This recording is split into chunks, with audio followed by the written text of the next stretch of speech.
नमस्कार दोस्तों, स्वागत है एक बार फिर आपका अनग अकेडमी के यूट्यूब चैनल पर। जैसा कि आपको पता है, हमारी एक सीरीज़ चल रही है जिसमें हम आर एस मेंस के लिए जो वीकली करंट अफेयर डिस्कस कर रहे हैं लास्ट ईयर जुलाई से लेकर और इस साल के 15 जून तक, एग्ज़ाम से पहले तक। तो उसी सीरीज़ के तहत हमने, जैसे आपको मालूम ही होगा कि जुलाई और अगस्त का करंट अफेयर डिस्कस कर लिया है, उसके क्वेश्चंस भी डिस्कस कर लिए हैं मेंस के रिगार्डिंग, हिंदी और इंग्लिश में अलग अलग। तो अगर आपने वो नहीं देखे हैं तो पहले जाके वो देख लीजिए। और आज हम जो डिस्कस करेंगे, हम करेंगे वीक फर्स्ट, कौन से महीने का? सितंबर 2024 का, है ना। 2024 का जो सितंबर का महीना है, उसके पहले सप्ताह को आज, पहले सप्ताह में जो करंट अफेयर इंपॉर्टेंट है मेंस के रिगार्डिंग, वो आज अपन यहाँ डिस्कस करेंगे। चलिए शुरू करते हैं।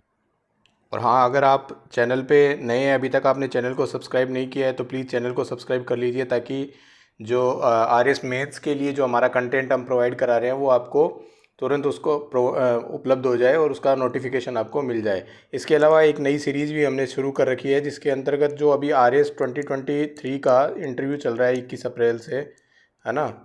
उन इंटरव्यू के जो बच्चे अपीयर हो रहे हैं उनके लिए हमने एक पॉडकास्ट सीरीज़ शुरू करी है, जो इम्पोर्टेंट करंट अफेयर के टॉपिक्स हैं जो इन दिनों चर्चा में है और जिन पे इंटरव्यू में क्वेश्चन पूछे जाने की प्रोबेबिलिटी है। तो उन क्वेश्चंस पे हम एक 5 से 6 मिनट का पॉडकास्ट रिलीज़ कर रहे हैं। तो अगर आपका कोई जानकार या आप खुद भी वो इंटरव्यू दे रहे हैं, या फिर आप जो आगे वाले इंटरव्यू के लिए प्रिपेयर करेंगे ही, है ना, मेंस के बाद जैसे आपका क्लियर हो जाएगा तो आप इंटरव्यू के लिए प्रिपेयर करेंगे ही, तो वो आप, अगर आपके पास टाइम हो तो आप वो ज़रूर देखें। और जो इंटरव्यू में बैठ रहे हैं तो उनको, उनके साथ वो जो है वीडियो पॉडकास्ट वाला आप ज़रूर शेयर करें, ताकि उन बच्चों को बेनिफिट हो। और अभी मेरे पास लास्ट 2 पॉडकास्ट दिए हैं, जिनमें सिविल सर्विस डे वाले के 1-2 बच्चों से मेरी बात हुई, तो उन्होंने ये बताया कि सर ये क्वेश्चन पूछा था उन्होंने इंटरव्यू में, कि भाई आज जैसे जिनका 21 अप्रैल को था, उनसे पूछा था और बोले कि सर हमें आपके पॉडकास्ट से वास्तव में बेनिफिट हुआ है। तो एक बार आपने अभी तक नहीं देखा है तो एक बार जाके देख लीजिएगा, और कंटेंट अच्छा लगे तो लाइक कीजिएगा, और अगर कोई इशू है, कोई आपको डाउट है तो वो कमेंट सेक्शन में बता दीजिएगा। चलिए शुरू करते हैं लेक्चर। फर्स्ट है कसेरुआ खेड़ा। कसेरुआ खेड़ा क्या है? हरियाणा का पलवल जिला जो है, वहाँ का एक गांव है। वहाँ पे क्या हुआ है कि चित्रित धूसर मर्द बांड संस्कृति का के महत्वपूर्ण साक्ष्य मिले हैं। ठीक है, तो ये खनन कर कौन रहा है? आर्कियोलॉजिकल सर्वे ऑफ इंडिया कर रहा है। ठीक है, और इसमें मिला क्या है जो इम्पोर्टेंट है कि पहली बार लगभग 30 से 35 अंगुलियों के निशान मिले हैं जो एक ही स्थल से हैं। ठीक है, तो मतलब ये माना जा रहा है कि भाई 30 से 35 उंगलियों के जो है वो फिंगरप्रिंट वहाँ पर कसेरुआ खेड़ा में मिले हैं। ठीक है, लग टाइम पीरियड इसका 3000 से साल से पुराना महाभारत, जो महाभारत काल था उसके समकालीन इसको बताया गया है। और एक आई गोडेस की इसमें आकृति मिली है। इसमें इम्पोर्टेंट क्या है, देखो, जो इम्पोर्टेंट मतलब मोस्ट इम्पोर्टेंट बात है वो ये है कि भाई पीजीडब्ल्यू तो बहुत सी जगह मिला है, लेकिन वहाँ पर ज़्यादातर लाल काले और ये उनमें जो है वो आकृतियाँ मिलती हैं, जो लाइनें होती हैं। इसमें पहली बार हमें श्वेत रंग में कमल की आकृति मिली है। ये आमतौर पर क्या होता है कि काले के रंग की ज्यामिति मिलती है, लेकिन पहली बार हम जो कसेरुआ खेड़ा की जो संस्कृति हमें प्राप्त हुई है, वहाँ पे ये जो है सफ़ेद रंग के अंतर्गत हमें ये सफ़ेद जो कलर है उससे पेंटेड हमें मिले हैं, जिसमें लाइनें खींची हुई हैं ना, जो उन पे जो मृद बांड है। ठीक है, तो ये फर्स्ट टाइम है कि भाई वाइट कलर मिला है। जनरली क्या होता है, हमें ब्लैक कलर के अंदर मिलता है। ठीक है, ये प्रीलिम्स क्वेश्चन है, आप देख लीजिएगा, ये इसका आंसर है। नेक्स्ट, भारत विदेश व्यापार जनवरी जून 2024 विश्लेषण।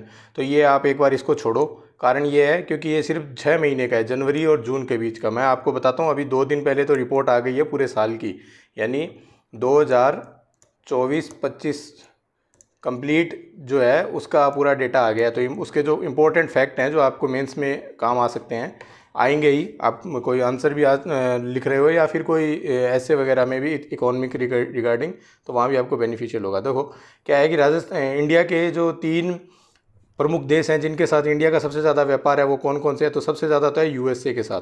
जो लेटेस्ट डाटा है एकदम, ये 4-5 दिन पहले का है, कॉमर्स मिनिस्ट्री ने रिलीज़ हुआ है। पहले नंबर पर तो है यूएसए, दूसरे नंबर पर है चीन। ठीक है, पहले नंबर पर तो है यूएसए यानी अमेरिका। ठीक है, दूसरे नंबर पर चीन, और तीसरे नंबर पर है संयुक्त अरब अमीरात, यूएई।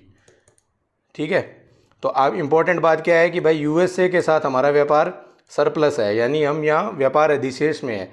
चीन और यूए के साथ हम घाटे के अंदर हैं, या ना, मतलब यहाँ पर हमारी बैलेंस शीट, हम यहाँ पर इन दो देशों के साथ क्या कर रहे हैं, इंपोर्ट ज़्यादा कर रहे हैं, आयात ज़्यादा कर रहे हैं और निर्यात कम कर रहे हैं, जबकि अमेरिका के साथ हम निर्यात ज़्यादा कर रहे हैं और आयात कम कर रहे हैं। तो ये एक इम्पोर्टेंट फैक्ट है, इसको आप याद रखना, ठीक है। बाकी ये इस महीने का है, तो जब हम अप्रैल 2025 का जो ये वीकली सीरीज़ के अंदर और मंथली और क्वार्टरली जो डिस्कस करेंगे ना, जो हमारा पैटर्न है, जो मैंने पहले वीडियो में आपको बताया था कि इस तरीके से करंट अफेयर डिस्कस करेंगे, तो जो अप्रैल 2025 का अपन डिस्कस करेंगे उसमें मैं आपको ये डिटेल के अंदर पढ़ाऊंगा। अभी के लिए सिर्फ आप ये 3 फैक्ट याद रखो कि भाई पहले नंबर पे यूएसए, सेकंड पे चीन, थर्ड पे यूएई।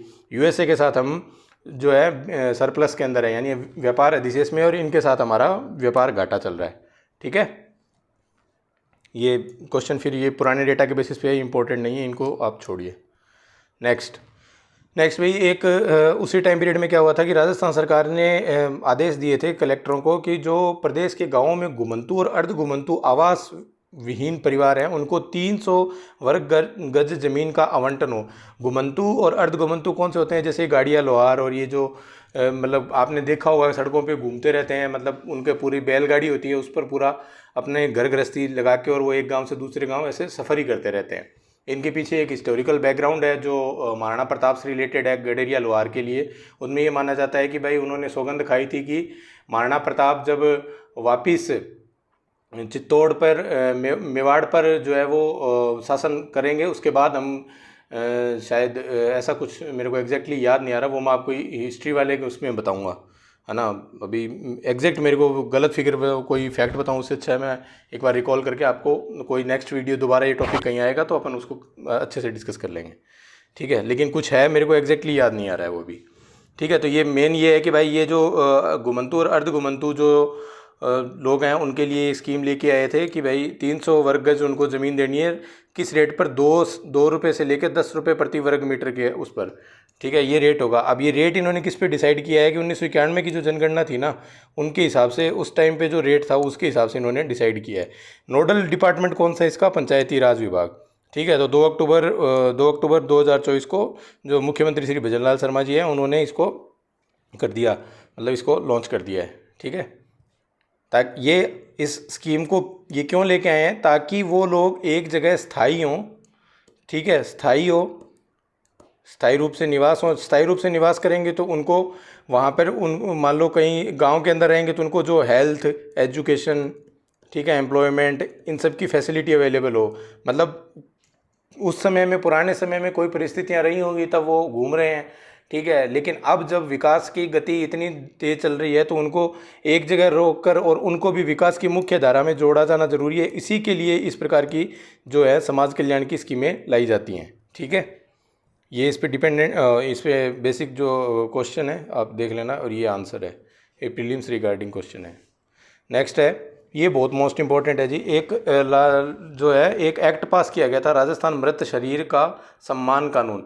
देखो क्या होता था, जनरली क्या होता है कि कहीं कोई हादसा हो जाता है या कोई विरोध प्रदर्शन करते हैं लोग बाग, या फिर कोई मतलब किसी की मृत्यु हो जाती है, तो राजस्थान के अंदर क्या हो गया था, एक ट्रेंड सा बन गया था कि भाई उस शव को रख कर विरोध प्रदर्शन किए जाते थे, ठीक है। शव को रख के क्या करते थे कि भाई हम शव नहीं उठाएंगे, इस शव को जब तक ऐसा नहीं होगा, कुछ पर्टिकुलर डिमांड्स होती हैं, ठीक है, वो जब तक नहीं मानी जाएंगी तब तक हम शव का दाह संस्कार नहीं करेंगे। अब क्या किया सरकार ने, कानून बनाकर उस शव क्या, मृत जो शरीर है ना, जो डेड बॉडी है, उसके भी कुछ राइट्स डिसाइड किए गए इस एक्ट के थ्रू, और बोला गया कि भाई ये उस डेड बॉडी के राइट्स हैं, ठीक है, आप उनको जो है वो मतलब मना नहीं कर सकते, डिनाई नहीं कर सकते। तो उस राइट्स को देने के लिए और उसी चीज़ों को लागू करने के लिए एक कानून लाया गया, जिसके अंतर्गत क्या क्या थे, कुछ प्रावधान है, मुख्य बिंदु अपन देख लेते हैं। क्या है इस कानून में कि मृत शरीर का एक तो सम्मान कानून है, मतलब मृत जो शरीर है वो कोई ऐसे कचरा नहीं है, उसका भी सम्मान किया जाना चाहिए, ठीक है। क्या हुआ था कि मांगों को लेकर शव, जो मैंने बताया कि भाई प्रदर्शन वगैरह होते हैं, तो इसमें क्या है कि कलेक्टर जो है वो अंतिम संस्कार का आदेश दे सकता है। कोई कहता है कि मैं अंतिम संस्कार नहीं करूंगा, तो कलेक्टर एज ए कार्यपालक मजिस्ट्रेट उसका आदेश दे सकता है। और परिवार द्वारा क्या है, शव न लेने पर 1 साल की सजा है। अगर परिवार कहते हैं कि हम तो डेड बॉडी लेंगे नहीं, तो उस परिवार पर 1 साल तक के सजा का प्रावधान किया गया है। दूसरा क्या है कि विरोध प्रदर्शन के लिए शव का उपयोग नहीं किया जाएगा, मतलब इसको प्रोब की तरह से यूज़ नहीं करोगे, जैसे विरोध प्रदर्शन के लिए माइक वगैरह ऐसे यूज़ करते हैं ना, जैसे इसको कोई आप मतलब ऑब्जेक्ट नहीं मानोगे, ठीक है। और अगर ऐसा करते हो तो 2 साल की सज़ा है। और अगर ये तो है कोई परिवार का व्यक्ति करता है, तो और परिवार से भिन्न व्यक्ति कोई उस सब के साथ प्रदर्शन करता है तो उसको तो 5 साल तक की सज़ा है, ठीक है।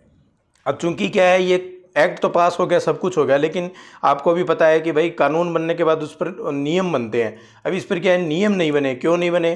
क्योंकि सरकार ने क्या बोला था कि जो लास्ट सरकार थी उसके जो पिछले 6 महीने के जो कानून बने थे उनकी समीक्षा की जा रही थी, तो ये उसी के अंतर्गत आ गया था। इसीलिए क्या था कि इसको एक बार होल्ड पे रख दिया गया था, ठीक है। ये इसकी बेसिस पे क्वेश्चन है।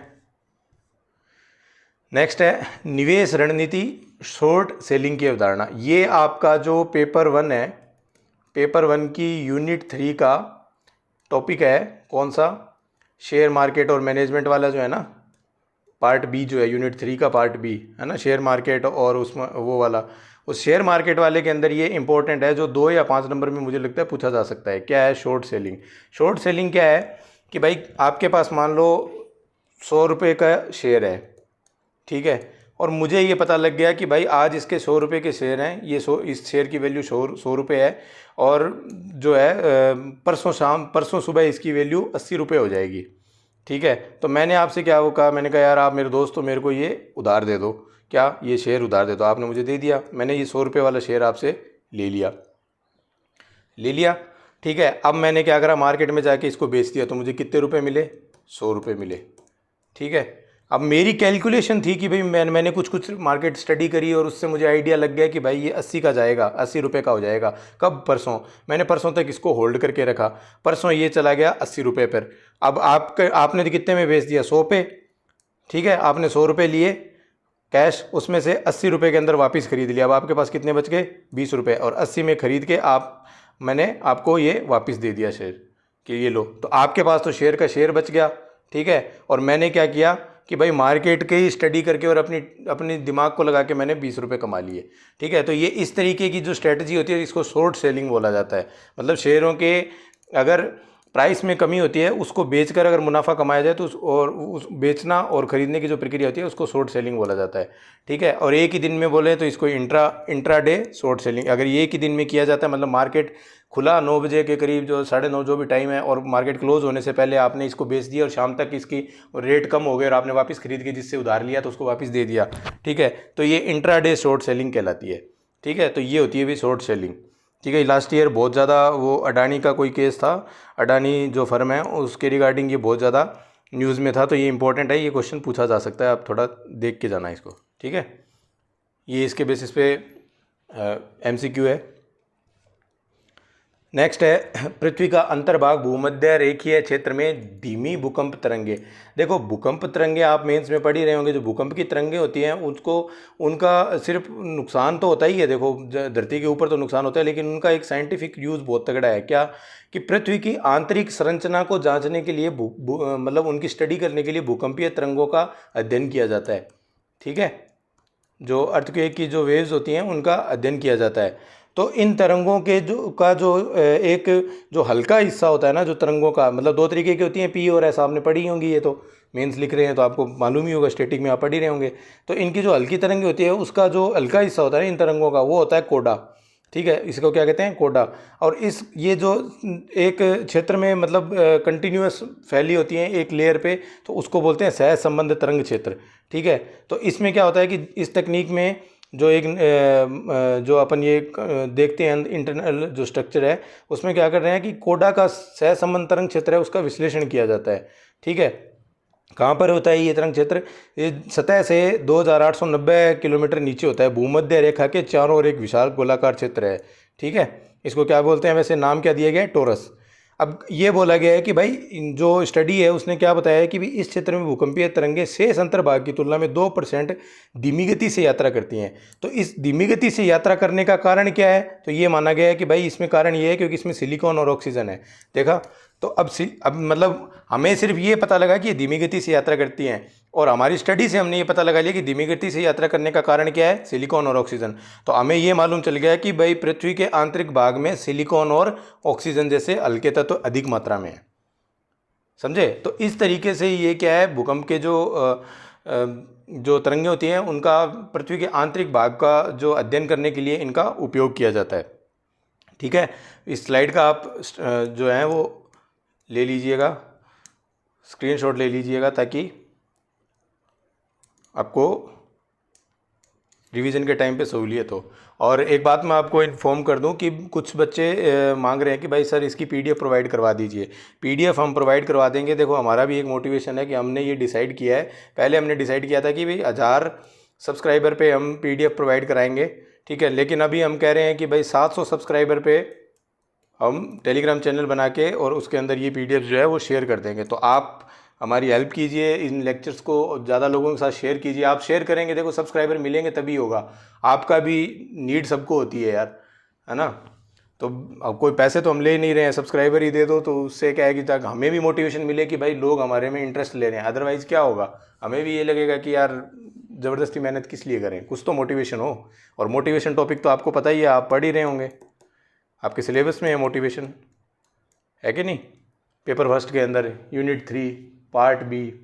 तो मोटिवेशन आपको पता ही है, तभी होगा कि कोई काम करने में मोटिवेशन होगा तभी तो उसको अच्छे से काम को परफॉर्म कर पाएंगे, है ना। तो मोटिवेशन यही है कि भाई आप 700 सब्सक्राइबर करवा दीजिए, तो फिर आपको ये पीडीएफ जो है वो प्रोवाइड होना शुरू हो जाएंगी। नेक्स्ट, ये इसके बेसिस पे एमसीक्यू है, ये इसका आंसर है। नेक्स्ट भाई ये इंपॉर्टेंट है, राजस्थान की एक बच्ची है जिनका नाम है श्रेयोवी मेहता। इन्होंने क्या था, जो अपने भरतपुर में जो केवलादेव वाइल्ड लाइफ सेंचुरी है जो यूनेस्को की वर्ल्ड हेरिटेज साइट है ना। तो उसके अंदर इन्होंने क्या है, ये 9 वर्षीय हैं, इन्होंने क्या करा था कि एक फ़ोटो खींची थी और उस फोटो को अवार्ड मिला है, क्या, wild life photographer of the year 60वां संस्करण था उसका, उनको इसके रिगार्डिंग अवार्ड मिला है। ठीक है, कौन सी श्रेणी में, 10 वर्ष से कम उम्र की श्रेणी में ये उपविजेता रही हैं। ठीक है, ये इसका आयोजन कौन करता है, नेचुरल हिस्ट्री म्यूजियम लंदन करता है। तस्वीर में था क्या, 2 मोरनियों की तस्वीर थी। क्या था तस्वीर में, 2 मोरनियों की तस्वीर थी। ये तस्वीर थी भाई, ये हैं वो श्रेवी मेहता जी। ठीक है, और ये तस्वीर थी, देखिए कितनी सुंदर तस्वीर है, 2 मोरनियाँ हैं, ये रही और एक ये रही। ठीक है, ये एक हिरण है और ये पीछे से सूरज का प्रकाश है। तो 10 साल की बच्ची ने मतलब इतनी सुंदर फ़ोटो खींची कि उसको विश्व स्तर पर 60,000 से अधिक फ़ोटो में इसको अवार्ड मिला था। ठीक है, तो ये इंपॉर्टेंट है, इसको आप थोड़ा याद करके जाना। हो सकता है, मुझे लगता है कि भाई ये आपसे पूछा जा सकता है पेपर 3 का जो फर्स्ट यूनिट का 3rd पार्ट है ना, करंट अफेयर्स वाला, उसमें डायरेक्टली ये इंपॉर्टेंट पर्सन्स जो है उसमें ये पूछा जा सकता है। ठीक है, चलिए नेक्स्ट देखते हैं।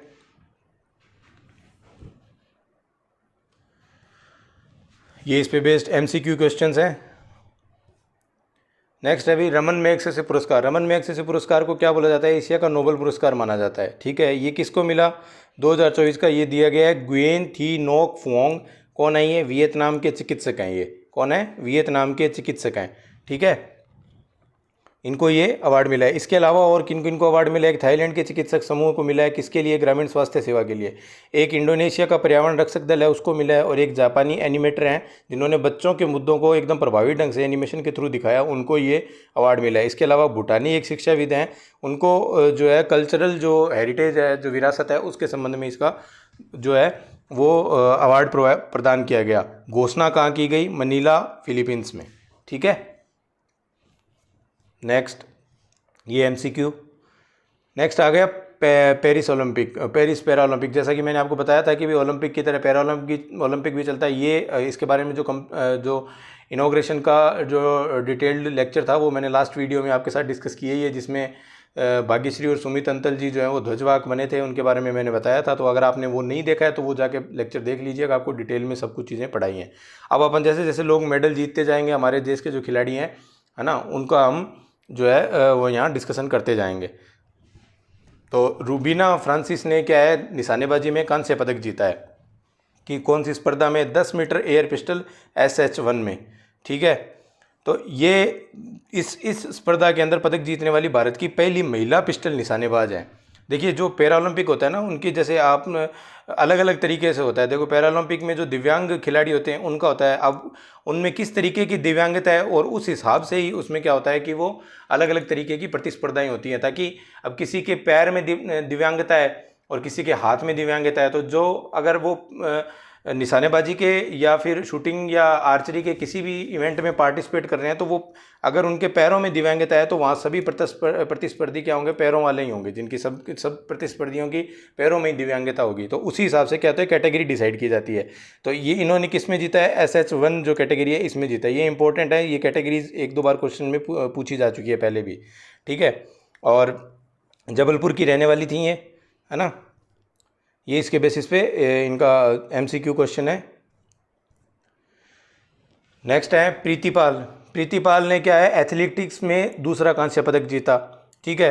स्पर्धा कौन सी थी, T35 कैटेगरी, T35 200 मीटर की जो है रेस थी ये, ठीक है। कितना समय लिया था इन्होंने, 30.01 सेकेंड, ठीक है। और एक और इन्होंने दूसरा जीता था, इससे पहले इन्होंने T35 में 100 मीटर में भी इन्होंने कांस्य पदक जीता था, ठीक है। और T35 श्रेणी कौन सी होती है, मतलब इसमें कौन सी दिव्यांगता होती है, समन्वय संबंधी विकार होता है, जो कोऑर्डिनेशन होता है बॉडी पार्ट्स का, उसके रिगार्डिंग जो है वो विकार होता है। जिन बीमारियों में जैसे हाइपरटोनिया, अटेक्सिया, एथेटोसिस, ठीक है। और ये एथलीटों के लिए होता है। और बैडमिंटन में जो मनीषा रामदास हैं और तुलसीमती मुरुगेसन, महिला एकल SU5 ये कैटेगरी है, मैं सेमीफाइनल में पहुंची और आमने सामने होंगी। ये आगे अपन देखेंगे, आगे आएंगे ये सब। ये इस पे बेस्ड MCQ है और ये इसका आंसर है। नेक्स्ट है भाई, देखो जैन धर्म का एक पर्युषण पर्व आया था उसी महीने में, सितंबर के जो फर्स्ट वीक था उसमें। पर्युषण में क्या होता है, ये मुख्यतः श्वेतांबर जो जैन समुदाय का जो वर्ग है वो इस पर्व को मनाता है। देखिए जैन में 2 वर्ग होते हैं, श्वेतांबर और दिगंबर, है ना। तो ये श्वेतांबर जैन समुदाय द्वारा इसमें 8 दिवसीय ये पर्व होता है। इसमें पर्युषण में क्या होता है, देखो इसका आपके ये हिंदी में पर्युषण का संधि विच्छेद भी आ सकता है। तो पर्युषण का जो संधि विच्छेद होता है वो होगा परि प्लस उषण, ठीक है। तो परि का मतलब होता है चारों ओर, उषण का मतलब होता है धर्म की आराधना या निकटवास करना, ठीक है। तो आत्मा पर जमी जो धर्म कर्म की धूल है, यानी आत्मा पर परि यानी चारों तरफ उसके जो कर्म की धूल जमी है, उनको राग, जैसे कौन कौन सी धूल, राग, द्वेष, काम, क्रोध, माया आदि, इनको हटाकर और स्वयं का परिचय देना, यानी आत्मा को निर्मल करना, मल रहित करना, उसमें से धूल, उस जो इनके ये जो राग द्वेष के जो धूल लगी है इसको हटाना। तो इसके प्रमुख, इसको कैसे करेंगे, ये तो मतलब ऑब्जेक्ट, हमारा टारगेट क्या है, साध्य क्या है, हमारा साध्य हो गया है यहाँ पर आत्मा पर जमी धूल को हटाना। और वो धूल कैसी है, राग द्वेष काम क्रोध माया आदि की, ठीक है। और इसके लिए फिर हमें चाहिए क्या, साधन। आपने पढ़ा होगा ना एथिक्स में, साध्य और साधन। तो साध्य तो हमें मिल गया ये, ठीक है। और साधन इसके कौन से हैं, 8 हैं। कौन कौन से, खाद्यान्न संयम, स्वाध्याय, वाणी संयम, अणुव्रत, चेतना, ठीक है, जप, ध्यान, संवत्सरी यानी क्षमापन दिवस, और मैत्री, सभी जीवों के प्रति जो है मैत्री भाव। उद्देश्य क्या है, संयम, अनुशासन, धैर्य, क्षमा जैसे गुणों को अपनाकर आत्मशुद्धि और आध्यात्मिक शक्तियों को जागृत करना, है ना। आत्म अभी जो हमने बताया ना, साध्य क्या, आत्मशुद्धि, ठीक है। और संवत्सरी क्या होता है, देखो जो संवत्सरी मैंने बताया ये वाला क्षमापान दिवस, इसमें क्या होता है, परम का ये लास्ट दिन होता है और इसमें सभी जीवों से क्षमा याचना जो है वो की जाती है। यदि आपके फ्रेंड सर्किल में कोई जैन धर्म से कोई मानने वाले अनुयायी हैं तो वो आपको, या आप भी जैन धर्म के अनुयायी हैं तो आपको पता होगा कि इस दिन आपको वो व्यक्ति से आपको आकर हाथ जोड़कर बोलते हैं कि मिच्छामी दुक्कडम, यानी हमें माफ़ करो अगर हमने आपका किसी प्रकार से दिल दुखाया है तो, ठीक है। तो ये क्या होता है कि माफ़ करना और या माफ़ी मांगना सबसे बड़ा हथियार है, मतलब ये कायरों का नहीं, ये वीर पुरुषों का हथियार होता है, ठीक है। ये महात्मा गांधी जी ने भी बोला है, ठीक है। तो ये था आपका जैन धर्म के पर्युषण पर्व, ये इस पे बेस्ड आपका MCQ है और ये इसका आंसर है। नेक्स्ट है, केंद्र सरकार ने क्या किया है, कृषि विकास हेतु 14,000 करोड़ का एक कार्यक्रम स्वीकृत किया है, ठीक है। उद्देश्य क्या है, किसानों की आय बढ़ाना, अनुसंधान, शिक्षा, जलवायु अनुकूलन, प्राकृतिक समाधान और डिजिटलीकरण, बागवानी और पशुधन को विकास को बढ़ावा देना, ठीक है। ये इनके जो है वो ये टारगेट्स हैं, जो भाई किसानों की आय बढ़े, R&D हो, क्लाइमेट के रिगार्डिंग उसका क्या हो, जो क्लाइमेट अडप्शन और मिटिगेशन, जो मैंने अगस्त के फर्स्ट लेक्चर में मैंने आपको बताया था, अडप्शन और मिटिगेशन 2 तरीके की चीज़ें होती हैं, है ना। और डिजिटलीकरण, जो आज राजस्थान सरकार फार्मर रजिस्ट्री बना रही है, जो है ना, एग्रीस्टेक वगैरह, वो सब चीज़ें, ये हमारे इनमें जो है एम है, उद्देश्य हैं। इसके अंतर्गत कार्यक्रम कौन कौन से हैं? एक तो है फसल विज्ञान, उसके लिए इतने पैसे दिए, ये पैसे हमें नहीं देखना है, हमें कार्यक्रम को याद रखना है। और दूसरा है कृषि शिक्षा एवं प्रबंधन, डिजिटल कृषि मिशन, पशुधन स्वास्थ्य एवं उत्पादन और बागवानी विकास। ठीक है, तो इसमें एक इंपॉर्टेंट है आपका डिजिटल कृषि मिशन। तो ये क्या करेगा, आपको कृषि के रिगार्डिंग डिजिटल पब्लिक इंफ्रास्ट्रक्चर जो है उसका निर्माण करेगा। डिजिटल पब्लिक इंफ्रास्ट्रक्चर जैसे फाइनेंस का डिजिटल पब्लिक इंफ्रास्ट्रक्चर क्या है, यूपीआई, मतलब ऐसा पब्लिक इंफ्रास्ट्रक्चर बनाना जो डिजिटली आपको सर्विसेज अवेलेबल प्रोवाइड करवाएं, है ना, उसको डीपीआई यानी डिजिटल पब्लिक इंफ्रास्ट्रक्चर बोलते हैं। जैसे इसके घटक कौन कौन से हैं, एग्रीस्टेक में मतलब एग्रीकल्चर स्टेक क्या होता है, एक डेटाबेस होता है, स्टेक इस तरीके का होता है। ठीक है, तो एग्रीकल्चर रिलेटेड सारा डेटा वहाँ पर एक स्टेक में उसको स्टोर करना। ठीक है, तो जिसके अंतर्गत जैसे किसान रजिस्ट्री, भू संवर्धित मानचित्र, किसान रजिस्ट्री जो फार्मर रजिस्ट्री अभी बन रही है जिसमें राजस्थान टॉप किया है ना, अभी आप न्यूज़पेपर में पढ़ा ही होगा। ठीक है, भू संदर्भित ग्राम मानचित्र जो स्वामित्व स्कीम के तहत जो गाँवों के मानचित्र बन रहे हैं। फसल की बोई गई रजिस्ट्री, जो राजस्थान में ये बोला गया था कि भाई किसान खुद जाके भी अपने खेत से जो है वो फसल की वो गिरदावरी की रिगार्डिंग डिटेल भर सकता है। ठीक है, कृषि निर्णय सहायता प्रणाली, तो अब इससे क्या होगा, जैसे डेटाबेस हमारे पास होगा ना, तो किसानों को भी और सरकार को भी यानी पॉलिसी मेकर्स को भी और जिनके लिए पॉलिसी बनाई जाएगी उनको अपने निर्णय और नीतियों को बनाने के लिए डेटाबेस उपलब्ध होगा। तो वो नीतियाँ और जो निर्णय होंगे वो एकदम सटीक और उपयोगी होंगे। इसके लिए ये सारा चीज़ें करी जा रही हैं। मृदा की प्रोफाइलिंग की, भाई सॉइल हेल्थ कार्ड वगैरह जो है उसकी जो सॉइल हेल्थ कार्ड की जो डिटेल्स होंगी कि हमें पता लग जाएगा कि पर्टिकुलर गांव की जो इतनी ज़मीन है इसकी सॉइल कैसी है और ये किस फार्मर से कनेक्टेड है और इसमें क्या फसल बोई गई है। समझे, एक तरीके का क्या होगा, ये पूरी उस ज़मीन के एक एक टुकड़े का पूरे भारत में एक एक इंच का क्या होगा, कुंडली बना दी जाएगी कि भाई वो किस से बिलोंग करती है, कहाँ है, कैसा हो रहा है, उसमें पानी लगता है कि नहीं लगता, बरानी है, खेती मतलब उसके अंदर सिर्फ बारिश से होती है या सिंचित क्षेत्र है या कमांड एरिया है कि नहीं है, वो सारी चीज़ें उसके अंदर डिटेल ऐड होंगी। ठीक है, और ये सब आपस में लिंक्ड होंगी किससे, फार्मर रजिस्ट्री के थ्रू। एग्रीस्टेक के अंदर ये सारी इन्फॉर्मेशन स्टोर की जाएंगी। टारगेट क्या है, टारगेट है भाई 2047 तक जलवायु अनुकूलन यानी क्लाइमेट एडेप्टेड, क्लाइमेट के अकॉर्डिंग फसल विज्ञान, वैसी फसलें बनाना, उनका विज्ञान जो नहीं उनमें उनके अंदर निपुण होना ताकि कल क्लाइमेट चेंज का ज़्यादा इम्पैक्ट नहीं हो और उसके फसलें सही रहेंगी तो ताकि खाद्य सुरक्षा मेंटेन रहे। अदरवाइज़ क्या होगा, गेहूँ पैदा ही नहीं होगी तो धीरे धीरे देश के अंदर भूखमरी बननी शुरू हो जाएगी, है ना। और ये क्या है, दूसरा इसमें क्या है जो टारगेट है वो है डिजिटल कृषि मिशन का राष्ट्रव्यापी रोल आउट, कितने सालों में, अगले 2 सालों में। ओके, नेक्स्ट ये इस पे बेस्ड एमसीक्यू है और ये इसका आंसर है, आप देख लीजिएगा। नेक्स्ट है भाई केंद्र, इसी जो कैबिनेट मीटिंग की एक हुई थी ना उसमें ये बताया था, जो किसान वाला मैंने अभी बताया आपको, कृषि वाला, उसी में एक चीज़ और बताई गई थी कि केंद्र से एक कंपनी है वो साणंद गुजरात के अंदर सेमीकंडक्टर जो ये चिप होती हैं इनकी बनाने की एक जो है यूनिट लगाएगी। ठीक है, इतना इसमें निवेश होगा और इतनी इसमें चिप बनेगी। अब इंपॉर्टेंट ये है कि भाई एक साणंद कहाँ लगा रही है, साणंद कहाँ है, गुजरात में, और लगा कौन रहा है, केंद्र। ठीक है, जो ये प्रोडक्ट हैं ये चिप कहाँ यूज़ होती हैं, अभी आप जैसे मोबाइल से ही लेक्चर देख रहे हैं तो उसमें चिप यूज़ हुई है, अगर आप ईयरफोन से या स्पीकर पे इसको सुन रहे हैं तो उसमें चिप यूज़ हुई है ना। आप टीवी इंटरनेट आपका चल रहा है मोबाइल के अंदर या वाईफाई के थ्रू तो जो मोडेम लगा है उसमें चिप यूज़ हुई है। तो इन चिप का सब जगह यूटिलाइजेशन है। ये इस पे बेस्ड एमसीक्यू, ये आंसर। नेक्स्ट है राजस्थान फिनटेक इंस्टीट्यूट। देखो लास्ट गवर्नमेंट ने ये जो है वो बजट में इसकी घोषणा की थी, राजस्थान फिनटेक इंस्टीट्यूट। ये कहाँ स्थापित होगा, जोधपुर में होगा। देखो फिनटेक होता क्या है पहले वो समझिए, finance plus technology, finance plus technology मिलके क्या बनता है आपका, फिनटेक। जो फाइनेंशियल सेक्टर है उसके अंदर जो आईटी या टेक्नोलॉजी रिलेटेड सॉल्यूशंस प्रोवाइड करना, दैट इज़ फिनटेक। और उस सॉल्यूशंस को प्रोवाइड कराने के लिए ये जो फिनटेक सॉल्यूशन प्रोवाइड करेंगे तो इसके लिए हमें इंजीनियर और साइंटिस्ट और वैज्ञानिक और वो सब चीज़ें चाहिए, ह्यूमन रिसोर्स चाहिएगा। उस ह्यूमन रिसोर्स को तैयार करने के लिए क्या होगा, हमें R&D करने के लिए क्या चाहिए, ह्यूमन रिसोर्स चाहिए, और उनको तैयार करने के लिए हमें एक इंस्टीट्यूट चाहिए। तो वो ये एक इंस्टीट्यूट बनाया गया है। यानी एक तरीके का क्या है, ये बीटेक तरीके का ही कोर्स टाइप होंगे, टेक्निकल कोर्स होंगे, लेकिन ये डेडिकेटेड टू फाइनेंशियल सर्विस होंगे, इनमें जैसे अदर्स कुछ नहीं होगा। तो ये कहाँ बन रहा है, ये बनेगा आपका जोधपुर में। ये राजस्थान का पहला फिनटेक इंस्टीट्यूट होगा। अभी क्या है, भारत जो है फिनटेक स्टार्टअप में दुनिया में तीसरे नंबर पे है और हमारा टारगेट है कि हम इसमें दूसरे नंबर पे हैं। तीसरे नंबर पे कहाँ है, पहले पे यूएस है, दूसरे पे यूके है, और हम आना चाहते हैं तीसरे पर। और राजस्थान की इंडिया की फाइनेंशियल टेक्नोलॉजी फिनटेक जो सर्विसेज हैं वो आपको पता ही है, यूपीआई फिनटेक का ही प्रोडक्ट है।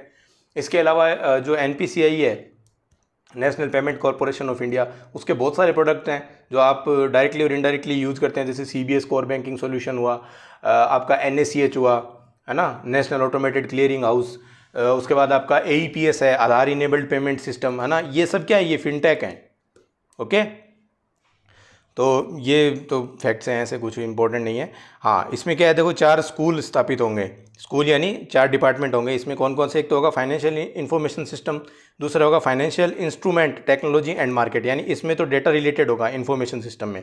टेक्नोलॉजी इंस्ट्रूमेंट मार्केट में क्या होगा, जैसे डिवाइसेस बनेंगे ना, हार्डवेयर, यहाँ हार्डवेयर रिलेटेड चीज़ें होंगी, यहाँ सॉफ्टवेयर रिलेटेड होगी। सिस्टम एनालिटिक्स, ये डेटा प्रोसेसिंग के उसके अंतर्गत आएगा, सिस्टम को कैसे, जैसे प्रोग्रामर से ऊपर होता है आपका सिस्टम एनालिटिक्स, तो उनकी पढ़ाई के लिए होगा। फिनटेक, इनोवेशन और एंटरप्रेन्योरशिप, ये मार्केटिंग और उससे MBA वाले जो करेंगे ना, उस तरीके से कि भाई फिनटेक के अंदर और ज़्यादा नवीनतम इनोवेशन हो, है ना, और उसमें एंटरप्रेन्योरशिप हो, उन बच्चों में उद्यमिता हो, ताकि वो खुद के स्टार्टअप बनाएं, है ना। तो आ गया भी यही उद्देश्य क्या है, फिनटेक क्षेत्र में नवाचार और प्रतिभा का विकास देना और भारत की वैश्विक रैंकिंग को दूसरे स्थान पर लाना, जो मैंने आपको बताया था कि यूके की जगह हम खुद आना चाहते हैं, यूके को पीछे छोड़ना चाहते हैं, इसके लिए हमने डेडिकेटेड सेंटर बनाया है। ठीक है, और फिनटेक की अभी तक सर्विसेज बहुत सारी होती हैं, जैसे डिजिटल भुगतान और इंश्योरटेक, ये तो मैंने आपको बताई दी है। ये इस पे बेस्ड MCQ है, ये इसका आंसर है। नेक्स्ट है भी, ब्रेन कैंसर जो होता है ना, उसकी क्या है, एक नई टेक्नोलॉजी डेवलप करी है उसको डिटेक्ट करने के लिए। कैंसर की खासियत क्या है कि भाई ये इनिशियली इतना सिग्नल नहीं देता है, जैसे ही जब तक जनरली इसमें दिक्कत क्या है, इसका इलाज है कैंसर का, लेकिन हमें जब तक पेशेंट को जब तक ये पता लगता है तब तक वो अपनी लास्ट स्टेज में होता है, उसके बाद इसको रिकवर करना या उसको काबू करना भारी काम हो जाता है ना। तो अभी क्या हुआ है कि इनिशियल फेज में चूंकि उसकी डिटेक्शन की प्रोसेस इतनी थोड़ी लेंदी है या हार्ड है, इस वजह से क्या होता है कि हमें रिसोर्सेज और टेक्नोलॉजी और जो इंस्टीट्यूट हैं वो इतने, हॉस्पिटल्स वगैरह के अंदर ह्यूमन रिसोर्स इतना अवेलेबल नहीं होता है कि भाई जल्दी से नहीं हो पाता, मतलब पता नहीं लग पाता कि कैंसर है कि नहीं। अब जैसे शुगर है, भाई जो आपकी डायबिटीज़ है, डायबिटीज़ क्या है, देखो 10-10 रुपये के अंदर कहीं भी टेस्ट करवा लो, आपको कोई ज़रूरत नहीं है बड़े हॉस्पिटल में जाने की, इवन मशीनें आती हैं, घर पे ही चेक कर लो। तो उसी तरीके की अगर फैसिलिटी हो जाए तो क्या है, कैंसर के लोग घर पे बैठे बैठे चेक किया, पता लगा चाहे कैंसर आ रहा है, तो कैंसर का कुछ सिम्टम आए हैं, गए हॉस्पिटल में और फर्स्ट फेज के इनिशियल फेज में जाके ट्रीटमेंट लिया, 10 दिन दवाई ली और कैंसर ठीक, है ना। वो क्या रहा है, बीमारी जब छोटी सी होती है तब हमें पता ही नहीं लगता, वो जब इतना बड़ा रूप धारण कर लेती है तब हमें पता लगता है, उसके बाद हमारे एफर्ट यहाँ पर ख़त्म, काम करना इतने अच्छे एक्टिव नहीं होते, इस वजह से क्या होती है, बीमारी काबू से बाहर हो जाती है। तो इसी चीज़ को देखते हुए क्या है, एक नई टेक्नोलॉजी डेवलप करी गई है जिसको बोला गया लिक्विड बायोप्सी।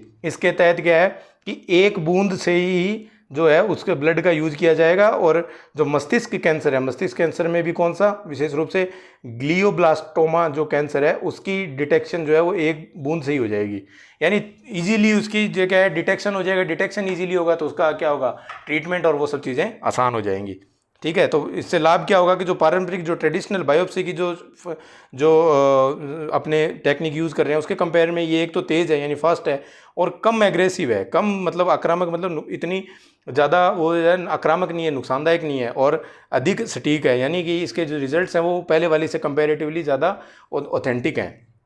ठीक है, ये यहाँ प्रकाशन हुआ था, कोई बात नहीं है, इसको छोड़ो। ये आ गया इस पे बेस्ड MCQ, ये आ गया आपका आंसर।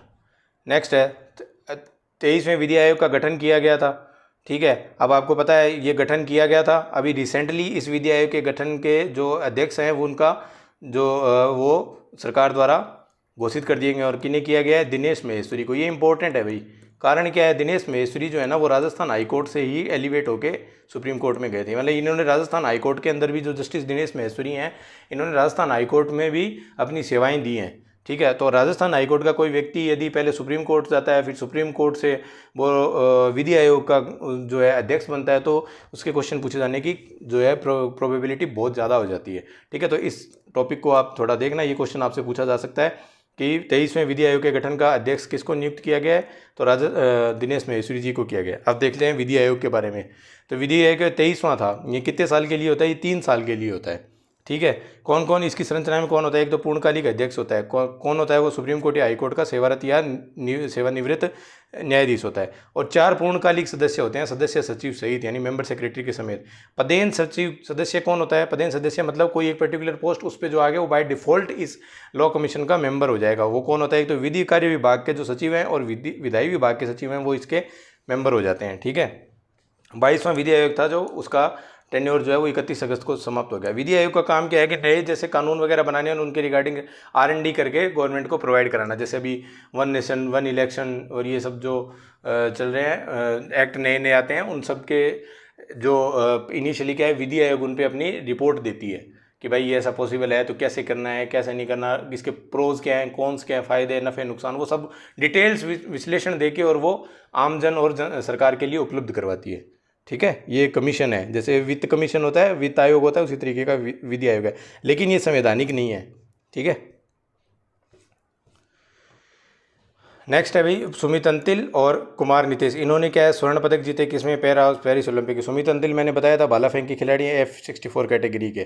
ठीक है, इन्होंने टोक्यो में भी जो है वो जीता था। इस बार पेरिस में इन्होंने 70.59 मीटर जो है वो भाला फेंका है। और ये ऐसा करने वाले इस कैटेगरी के अंदर लगातार 2 जो गोल्ड मेडल जीतने वाले ओलंपिक में ये पहले खिलाड़ी हो गए, पैरा ओलंपिक में सॉरी। इसी प्रकार दूसरे खिलाड़ी हैं कुमार नितेश, इनका संबंध है बैडमिंटन से। इन्होंने बैडमिंटन की SL3 जो कैटेगरी है उसमें जो है वो स्वर्ण पदक जीता था। ठीक है, और इनका क्या है इंपॉर्टेंट क्या है कि जो नितेश जो है ना, ये कुमार नितेश जो है ये राजस्थान में जन्मे हैं। ओके, इसके अलावा जो है बैडमिंटन के अंदर रजत पदक जीता था SL4 कैटेगरी में। किसने, सुहास यथिराज। ये यूपी कैडर के IAS ऑफिसर हैं भाई, नोएडा के पहले कलेक्टर रह चुके हैं ये सुहास यथिराज। ओके, उसके बाद दूसरे हैं बैडमिंटन में ही तुलसी मती मुरुगेसन, इन्होंने रजत पदक जीता है। ठीक है, मनीषा रामदास इन्होंने कांस्य जीता है, ये कैटेगरी है SU5। और निषाद कुमार इन्होंने भी रजत पदक जीता है ऊंची कूद में, इनकी कैटेगरी है T47। ओके, तो देखो बैडमिंटन वाली जो है ना, जितने भी अब याद करने का तरीका हो गया, उनकी कैटेगरी कहाँ से शुरू हो रही है, S से हो रही है। जैसे SL4 SU5 SL3 है ना, S से स्टार्ट हो रही है। भाला फेंक वाली F से स्टार्ट हो रही है, ऊंची कूद वाली T से स्टार्ट हो रही है। और अभी हमने जो लास्ट 1-2 स्लाइड पहले डिस्कस किया था वो कैटेगरी किस में थी, कमेंट सेक्शन में बताओ, देखते हैं कितना याद रहता है आपको। ये MCQ है इस पे बेस्ड, और ये इसका आंसर है MCQ का। ठीक है, नेक्स्ट है भाई योगेश कथुनिया, इन्होंने डिस्कस थ्रो में लगातार दूसरा जो है रजत जीता है। ठीक है, इनकी कैटेगरी कौन सी है, F56। ठीक है, और सुमित अंतिल की कौन सी थी, F64। ओके, तो इन्होंने 42.22 मीटर का जो है वो सत्र का सर्वश्रेष्ठ जो है वो रजत चक्का फेंक में इन्होंने जीता है। ये क्या है, टोक्यो में भी इन्होंने रजत पदक जीता था। तो ऐसा करने वाले पहले जो है भारतीय पैरा डिस्कस थ्रोअर हैं ये, जो लगातार 2 पैरा ओलंपिक्स में जो है रजत पदक इन्होंने जीता है, सिल्वर मेडल। ठीक है, हरियाणा के ये रहने वाले हैं। जो इनकी कैटेगरी का जो है उसमें इनको एक दुर्लभ न्यूरोलॉजिकल डिसऑर्डर है जिससे इनमें जो है वो दिव्यांगता है। ओके, इसके अलावा ये टोक्यो पैरा ओलंपिक और विश्व चैंपियनशिप और एशियाई खेलों में भी ये लगातार रजत पदक और अन्य मेडल्स जीतते हैं। ये MCQ, देन ये आंसर। नेक्स्ट है शीतल देवी और राकेश कुमारी। शीतल देवी इंपॉर्टेंट है भाई, जम्मू कश्मीर से है ना, जम्मू कश्मीर से हैं। इनके ये बिना दोनों हाथों के भी अपने पैर से जो है वो तीरंदाजी करती हैं, बहुत ही अद्भुत है। और इनके बाद एक खिलाड़ी उड़ीसा से आई है अभी, आप कमेंट सेक्शन में बताएं इसका आंसर। उनके पैर और हाथ दोनों ही, वो भी दिव्यांग खिलाड़ी हैं, पैर और हाथ दोनों ही मतलब नहीं है, एक्टिव नहीं है, काम नहीं करते, फिर भी वो जो है मतलब तीरंदाजी में बहुत अच्छा शीतल देवी से अच्छा है, शीतल देवी के बराबर लगभग वो परफॉर्म कर रहे हैं। तो उन खिलाड़ी का नाम बताएं आप, उड़ीसा से हैं, हिंट मैं दे रहा हूँ आपको। ठीक है, तो शीतल देवी और राकेश कुमार ने क्या है मिलकर जो है वो मिस टीम कंपाउंड जो है उसके अंतर्गत इन्होंने कांस्य पदक जीता है। ठीक है, तो ये पैरालंपिक में भारत का दूसरा तीरंदाजी पदक है। पहला किसने जीता था, अरविंदर सिंह ने जीता था। ठीक है, कब जीता था, टोक्यो 2020 में जीता था। ओके, ये इस पे बेस्ड MCQ, देन ये आपका आंसर। अब देखिए आज जो हमने लेक्चर लिया है उस पर आधारित जो RAS के प्रासंगिक यानी RAS में आने की जिनकी संभावना है RAS मेंस में, उसके जो है मैं आपको पहले यहाँ क्वेश्चंस बता रहा हूँ। पहले मैं इन स्लाइड्स में आपको क्वेश्चंस बताऊंगा, फिर एक नेक्स्ट वीडियो आएगा जिनके अंदर मैं इन क्वेश्चंस को डिस्कस करूंगा विद मॉडल आंसर। तो आपको अगर इस चीज़ का बेनिफिट लेना है तो मैं आपसे रिक्वेस्ट करूंगा कि आप इन क्वेश्चंस को पहले लिखिए।